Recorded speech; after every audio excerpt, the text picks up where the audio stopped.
Hello, let's look at number 22.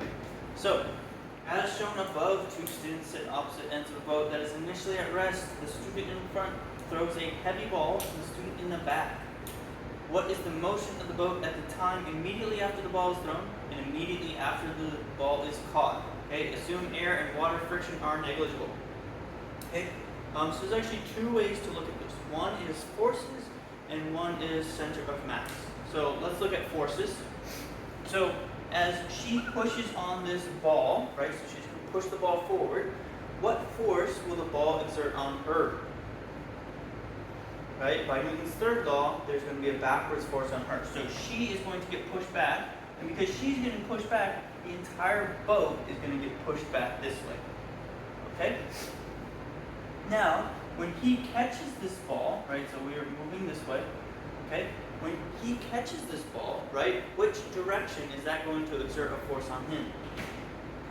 In the opposite direction, okay? And it's going to end up being sort of this exact opposite force. So it's going to start moving backwards in this direction, and then when he experiences this force, because he has to catch the ball, right, then the boat will stop moving at that point, okay? Because it would be sort of this exact same force that we have experienced to her will be experienced on him, okay?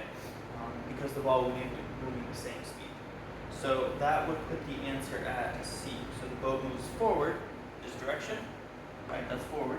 And then when he catches it, it will have the exact opposite acceleration as it had when she pushed off the ball, and it will stop, okay? The other way to think about this is by center of mass. So the center of mass is somewhere here, okay, somewhere sort of in that middle area.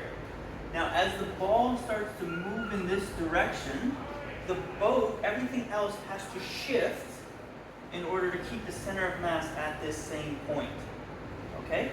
And so the whole boat is going to move forward to account for this heavy ball moving in this direction. So the boat's going to move that way, okay, because I have mass moving back this way. And remember, these are all internal forces, which means that the center of mass can't change. Okay? Even though there's a force exerted, it's an internal force, not an external force, right? The ball is part of the center of mass system. Okay? So the boat's going to move forward. Now, as soon as he catches this ball and it's in his hand, the ball is no longer moving, which means if the ball's not moving, the boat is not having to move to adjust for the ball's moving center of mass. Okay? And so after he catches the ball, nothing inside the boat moving, so the boat will not also move. Okay? So the boat will move forward, and when he catches the ball, it will stop. So once again, that's C.